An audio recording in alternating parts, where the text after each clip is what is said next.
Hello dear students, आज हम बात करने वाले हैं क्लास 9th के chapter the fundamental unit of life के बारे में। तो हम जानते हैं कि किसी भी लिविंग बींग्स की जो फंडामेंटल यूनिट होती है वह होती है सेल। और सेल के बारे में अगर हम कहें या इसको डिफाइन करने का प्रयास करें तो हम कह सकते हैं कि cell is the basic unit of life. Cell is the basic unit of life. ठीक है, इसी प्रकार से हम एक और तरीके से डिफाइन कर सकते हैं कि सेल इज़ द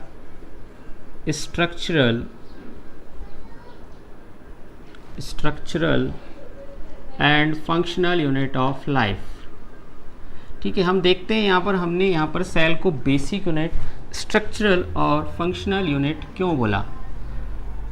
तो देखिए, जिस प्रकार से अगर हमें कोई एक घर बनाना हो, ठीक है, या घर में क्या होते हैं, बहुत सारे रूम्स होते हैं, तो जो घर की बेसिक यूनिट होती है वो क्या होती है।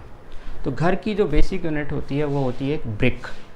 यानी कि जब हम बहुत सारी ब्रिक्स को, जैसे एक ब्रिक है इसके साथ एक और ब्रिक मिलाएंगे, ऐसे बहुत सारी ब्रिक्स को जब हम मिलाते जाते हैं तो क्या बन जाती है, एक दीवार, एक वॉल बनती है। ठीक है, बहुत सारी वॉल्स को मिलाते हैं जब हम तो एक रूम बनता है। तो ऐसे बहुत सारे रूम्स को मिला करके क्या बनता है, एक घर बनता है, कंप्लीट घर। तो यानी कि अब उस घर बनने की जो स्टार्टिंग हुई थी वो कहाँ से हुई थी, एक ब्रिक से हुई थी, एक ईंट से हुई थी। यानी कि यहाँ पर जो ब्रिक है ये इस घर की क्या है, एक बेसिक यूनिट है। तो ठीक इसी प्रकार से जितने भी हम अपने चारों ओर लिविंग बींग्स देखते हैं, उन लिविंग बींग्स की भी कोई एक बेसिक यूनिट होती होगी, कहीं ना कहीं से तो वो बनना स्टार्ट होते होंगे। ठीक है, तो सभी लिविंग बींग्स की जो बेसिक यूनिट होती है वह सेल होती है। क्यों? क्योंकि जो सेल होती है, सेल्स जब आपस में यूनाइट होती हैं, एक तरह का सिमिलर फंक्शन करने वाली सेल्स जब ग्रुप होती हैं, ग्रुप बना लेती हैं, तो उस ग्रुप को हम क्या बोलते हैं, टिश्यू बोलते हैं। यानी सेल्स मिलकर के क्या बनाती हैं, टिश्यू बनाती हैं। ठीक है, जैसे कि स्किन एक टिश्यू है। ठीक है, ऐसे बहुत सारे हमारे ब्लड हो गया, बहुत सारे टिश्यू लिविंग बींग्स के अंदर होते हैं। अब ये जो टिश्यू होते हैं, ये टिश्यू मिलकर के क्या बनाते हैं, ऑर्गन बनाते हैं, जैसे कि हार्ट, किडनी, लीवर। अब ऑर्गन जो होते हैं ये मिलकर के बनाते हैं ऑर्गन सिस्टम। ठीक, अब जब बहुत सारे ऑर्गन सिस्टम यूनाइट होते हैं, एक साथ मिलते हैं, तो बनती है एक लिविंग बींग्स की कंप्लीट बॉडी, यानी कि एक कंप्लीट ऑर्गेनिज्म बनता है। तो यानी एक ऑर्गेनिज्म के जो बनने का सफ़र है उसकी स्टार्टिंग कहाँ से हुई, सेल से हुई। सेल से मिलकर के टिश्यू, टिश्यू से मिलकर organ, organ system, and then जाकर के बनता है एक ऑर्गेनिज्म। इसलिए सेल को हम बेसिक यूनिट कहते हैं। इसे हम स्ट्रक्चरल यूनिट क्यों कहते हैं, तो देखिए, किसी भी लिविंग बींग्स का जो बॉडी फ्रेम है, वो जो बॉडी डिज़ाइन है, वो बॉडी फ्रेम है, वो कौन बनाता है, सेल्स बनाती है। यानी सेल से टिश्यू बनते हैं, टिश्यू से ऑर्गन बनते हैं, तभी जा करके बॉडी फ्रेम बनता है। इसलिए इसे स्ट्रक्चरल यूनिट बोला जाता है। अब हम बात करते हैं कि भाई फंक्शनल यूनिट क्यों बोलते हैं। तो देखो, किसी भी लिविंग बींग्स को ज़िंदा रहने के लिए बहुत सारी प्रोसेसेस करनी पड़ती हैं, जैसे कि रेस्पायरेशन, डाइजेशन, एक्सक्रेशन, है ना, ब्लड सर्कुलेशन। ये सारी जो प्रोसेस होती हैं ये लाइफ को रन करने के लिए ज़रूरी होती हैं, आवश्यक होती हैं। दैट इज़ वाई हम इनको बोलते हैं लाइफ प्रोसेस। तो जितनी भी लाइफ प्रोसेस होती हैं वो कहाँ पर परफॉर्म होती हैं, सेल के अंदर परफॉर्म होती हैं। इसीलिए सेल को बोला जाता है फंक्शनल यूनिट ऑफ लाइफ। तो ये थोड़ा हमने बेसिक लिया कि सेल क्या है। अब हम बात करते हैं इसकी डिस्कवरी के बारे में। अब हम बात करते हैं सेल की डिस्कवरी के बारे में। तो सेल को सबसे पहले रॉबर्ट हुक नाम के एक साइंटिस्ट ने, जो कि एक इंग्लिश साइंटिस्ट थे, इन्होंने डिस्कवर किया था 1665 में। इन्होंने एक कॉर्क स्लाइस को माइक्रोस्कोप के अंडर ऑब्जर्व किया था, एक कंपाउंड माइक्रोस्कोप के द्वारा इन्होंने ऑब्जर्व किया था। और इन्होंने जो माइक्रोस्कोप यूज़ किया था उसमें जो लेंसेज थे वो बहुत ज़्यादा पावरफुल नहीं थे, इसलिए इनको जो स्ट्रक्चर्स दिखाई दिए वो इनको केवल जो सेल वॉल होती है वो सेल वॉल सी दिखाई दी थी, और इनको कुछ कंपार्टमेंट जैसे स्ट्रक्चर दिखाई दिए थे। हनीकॉम्ब इन्होंने बोला था। इन्होंने एक बुक लिखी है माइक्रोग्राफिया, इसमें इन्होंने लगभग 60 तरह के ऑब्जेक्ट्स को ऑब्जर्व किया था जिनके बारे में इन्होंने बताया है। और उस बुक में ये बताया गया है कि इनको हनीकॉम्ब जैसे स्ट्रक्चर्स दिखाई दिए थे, यानी मधुमक्खी के छत्ते जैसे हेक्सागोनल स्ट्रक्चर्स दिखाई दिए थे, इसलिए इन्होंने उनको नाम दिया सेल्स।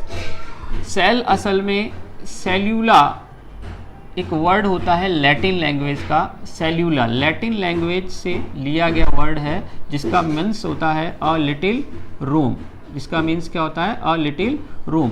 तो जो रॉबर्ट हुक था, इसको जो थे वो छोटे छोटे कंपार्टमेंट जैसे, छोटे छोटे रूम जैसे स्ट्रक्चर्स दिखाई दिए थे, हनी कॉम्ब के जैसे मधुमक्खी का छत्ता होता है वैसे स्ट्रक्चर्स दिखाई दिए थे, इसलिए इन्होंने इसको नाम दिया cell. Cell is a word derived from Latin language word cellula. Okay, अब इसके बाद क्या हुआ, इन्होंने जो सेल ऑब्जर्व की थी वो कॉर्क स्लाइस को इन्होंने देखा था, वो जो कि एक डेड सेल थी। सबसे पहले लिविंग सेल को देखने का जो क्रेडिट जाता है वो जाता है एंटोन वॉन ल्यूवेनहॉक को। एंटोन वॉन ल्यूवेनहॉक ने 1674 में इन्होंने खुद के डिज़ाइन किए हुए माइक्रोस्कोप के द्वारा, ये एक डच साइंटिस्ट थे, खुद के डिस्कवर किए हुए माइक्रोस्कोप के द्वारा इन्होंने बहुत सारी सेल्स को ऑब्जर्व किया। और इन्होंने जो माइक्रोस्कोप यूज़ किया था वो काफ़ी इम्प्रूव्ड माइक्रोस्कोप था रॉबर्ट हुक की तुलना में। तो इन्होंने काफ़ी सारी सेल्स को ऑब्जर्व किया, जैसे कि प्रोटोजोआ, आरबीसीज, ह्यूमन ब्लड की जो आरबीसीज होती हैं, बैक्टीरिया, ऐसे बहुत सारी सेल्स को इन्होंने ऑब्जर्व किया। इसके बाद 1831 में रॉबर्ट ब्राउन नाम के साइंटिस्ट ने सबसे पहले न्यूक्लियस को डिस्कवर किया। इसके बाद एफ डुजार्डिन नाम के साइंटिस्ट ने 1835 में प्रोटोप्लाज्म को डिस्कवर किया। सेल के अंदर जो लिक्विड पार्ट होता है जिसे हम क्या बोलते हैं, प्रोटोप्लाज्म बोलते हैं, यानी कि जो सेल मेम्ब्रेन के अंदर भरा हुआ लिक्विड पार्ट होता है, ये सेल मेम्ब्रेन के अंदर पाया जाने वाला पूरा जो पार्ट है वो क्या कहलाता है, प्रोटोप्लाज्म कहलाता है।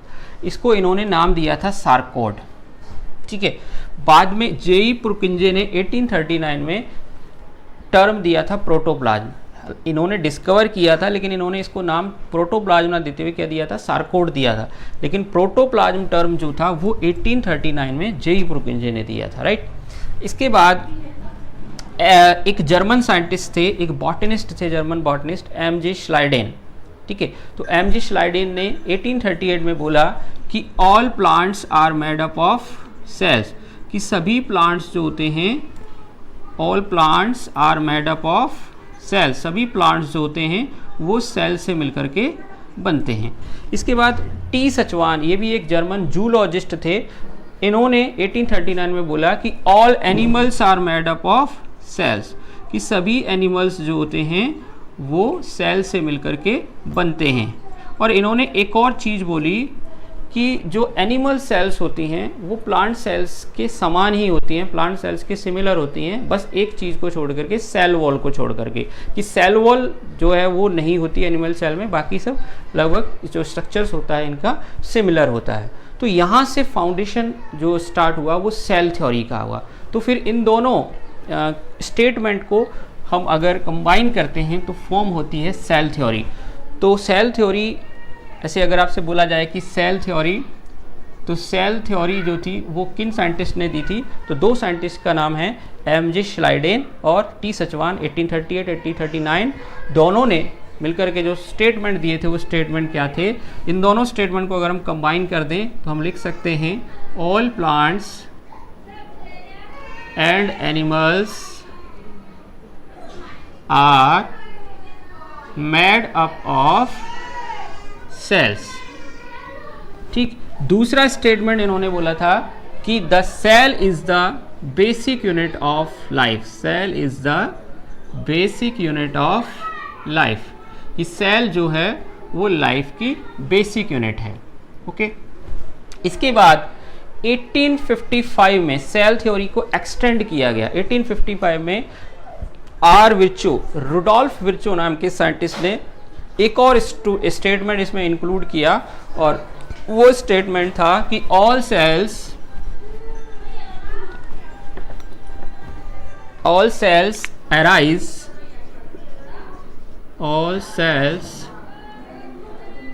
arise from pre-existing cells, means सभी सेल्स जो हैं वो पहले से जो एग्जिस्ट करती है सेल, जो पहले से सेल है उसी में से डेवलप होती हैं, यानी कि नई सेल फॉर्म नहीं होती, पुरानी जो सेल्स हैं उन्हीं से नई सेल्स बनती हैं। तो इन तीनों स्टेटमेंट को मिला करके कंप्लीट होती है सेल थ्योरी। इसके बाद जो सेल की जो डिस्कवरी है उसके अंदर जो रिवोल्यूशन आया वो इलेक्ट्रॉन माइक्रोस्कोप की डिस्कवरी के बाद आया, क्योंकि इलेक्ट्रॉन माइक्रोस्कोप से पहले बहुत ज़्यादा जो छोटे और जो सेल ऑर्गेनेल्स थे वो डिस्कवर नहीं हुए थे। तो इलेक्ट्रॉन माइक्रोस्कोप की डिस्कवरी के बाद इसमें रिवोल्यूशन आया। तो सबसे पहले इलेक्ट्रॉन माइक्रोस्कोप को जो डिस्कवर करने का जो श्रेय जाता है वो जाता है Ernst Ruska and Max Knoll नाम के जो साइंटिस्ट थे। इन्होंने सबसे पहले 1931 में इलेक्ट्रॉन माइक्रोस्कोप का एक प्रोटोटाइप जो था वो डिज़ाइन किया था बर्लिन यूनिवर्सिटी के अंदर, जिसकी जो पावर थी वो लगभग 400 टाइम थी। इसका मतलब किसी भी चीज़ को हम 400 टाइम जो है वो एनलार्ज करके देख सकते थे। इसके बाद इसमें भी बहुत सारे मॉडल्स चेंज हुए और लगभग 1938 में जा कर के फर्स्ट जो इलेक्ट्रॉन माइक्रोस्कोप था वो कमर्शियल रूप से मार्केट में आया था। तो इसकी डिस्कवरी के बाद जो बहुत सारी जो सेल की डिस्कवरी है उसके अंदर चेंजेस आए, बहुत सारी चीज़ों को, नई चीज़ों को डिस्कवर किया गया। ठीक है, तो ये पूरा जो था हमारा ये सेल की डिस्कवरी के बारे में आज का पूरा टॉपिक था और सेल्स का इंट्रोडक्शन था। नेक्स्ट वीडियो में हम सेल्स के type, prokaryotic cells, eukaryotic cells क्या होती हैं, प्लांट सेल और एनिमल सेल में डिफरेंस एंड और बहुत सारे इस चैप्टर से जुड़े हुए जो भी टॉपिक्स हैं उन सभी के बारे में डिस्कस करेंगे। तो बने रहिए मेरे साथ, इस वीडियो को लाइक और शेयर कर दीजिए और चैनल को अगर आपने सब्सक्राइब नहीं किया तो प्लीज़ सब्सक्राइब कर दीजिए। Thank you very much.